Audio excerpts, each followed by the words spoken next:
Broadcasting across California, you're watching The Issue Is. Other than governor, the Speaker of California's Assembly is the most powerful position in the most populous state in the country. Past speakers include some big-name politicians like Willie Brown, Antonio Villaraigosa, and Karen Bass. And back in 2016, Anthony Rendon officially took over. Congratulations. Thank you. The Democrat from Lakewood has led the chamber longer than anyone other than Willie Brown. In July, he'll officially hand over his gavel to Robert Rivas.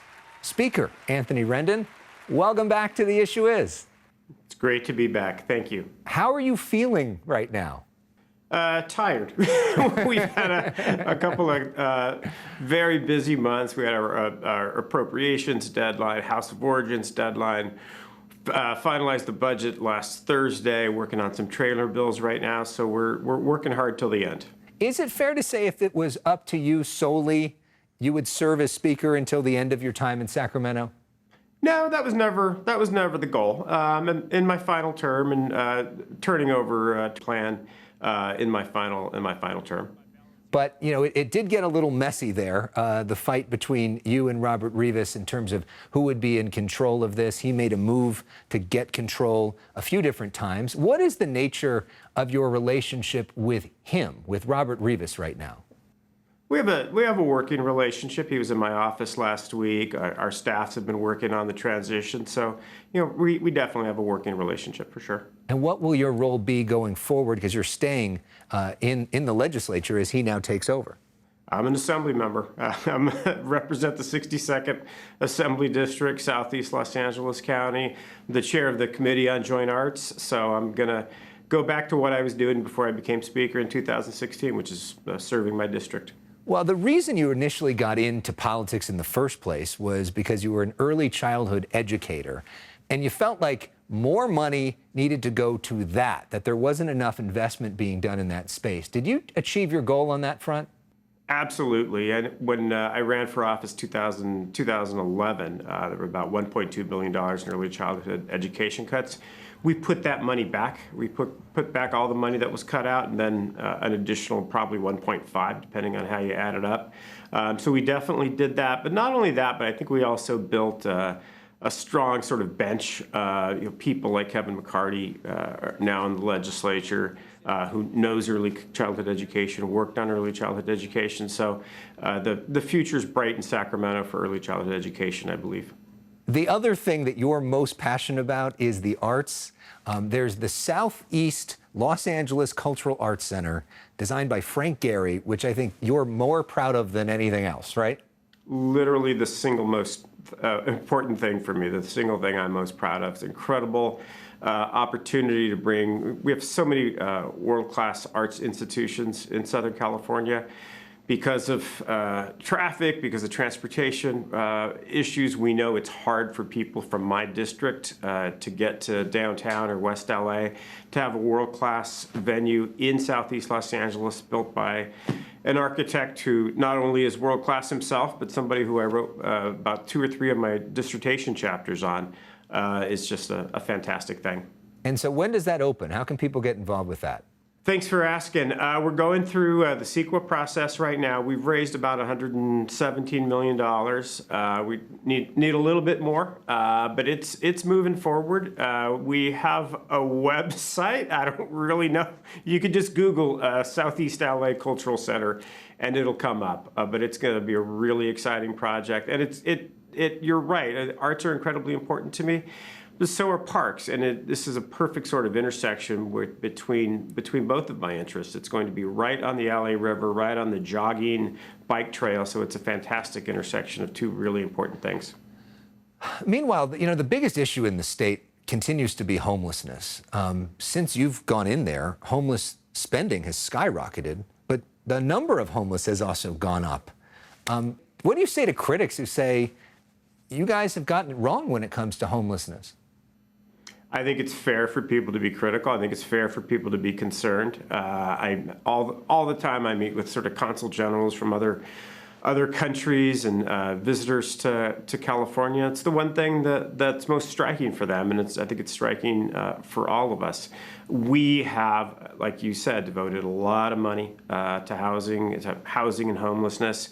It's incumbent upon cities to make sure they're spending that money effectively. The one thing that Jim Gallagher, the minority leader, and I agreed on at the outset of this year was we need to look at accountability matrices. We need to make sure that the cities and local governments are spending that money effectively. But people are right to be frustrated and concerned about homelessness. In your view, has the state of California failed when it comes to homelessness?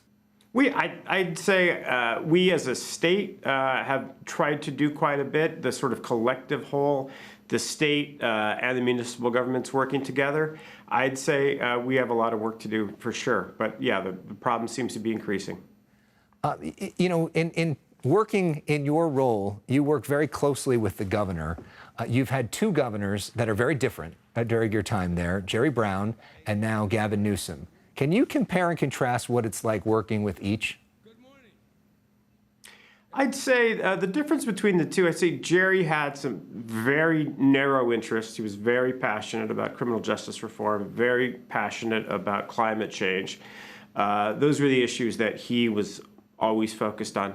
This governor has, I think, a wider swath of issues that he focuses on. Right now, we're negotiating the trailer bills on infrastructure. So it's really just kind of a different emphasis for each of them. But they're quite different. But with both of them, I share a lot of progressive values.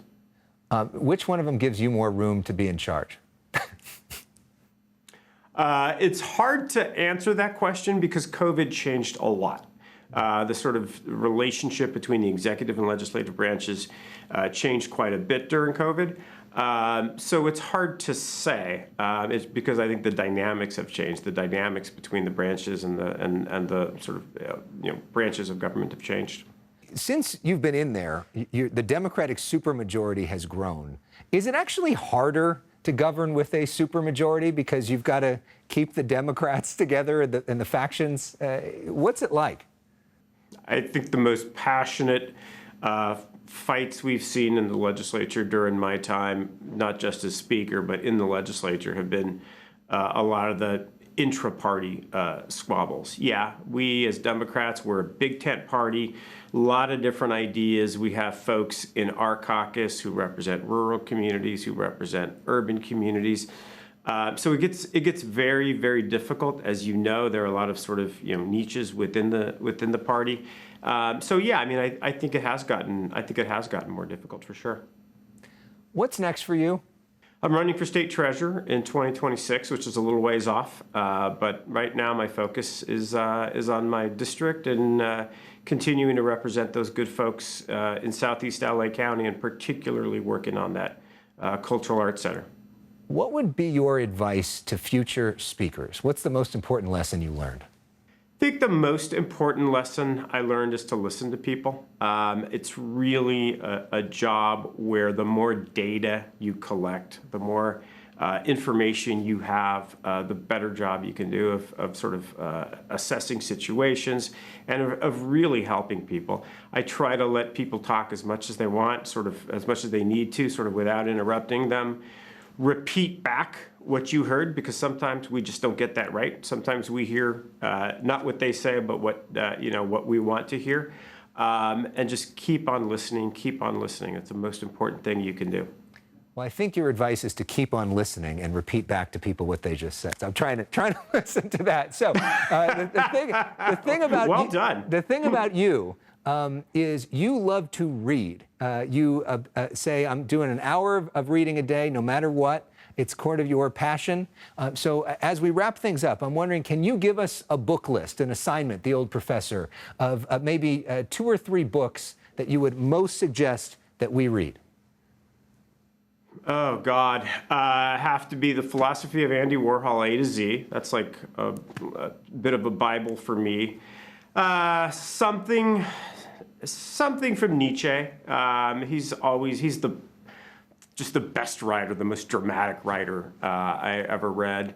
Has to be something Irish, maybe something from Brendan Brehan, one of his plays, maybe. How do you not? You have to have James Joyce too. Got to have something from James Joyce. Are you going to write a book? Not about politics.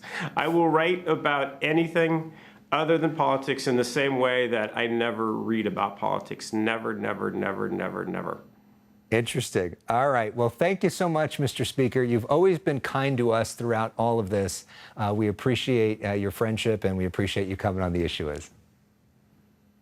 Anytime. Thanks. We've got one more thing for you, though. Up next, we've got comedian and impressionist Matt Friend. But we go to break with one of your favorite bands, Lord Huron, who you talked about before. So we go to break with their song, How cool. Meet Me in the Woods.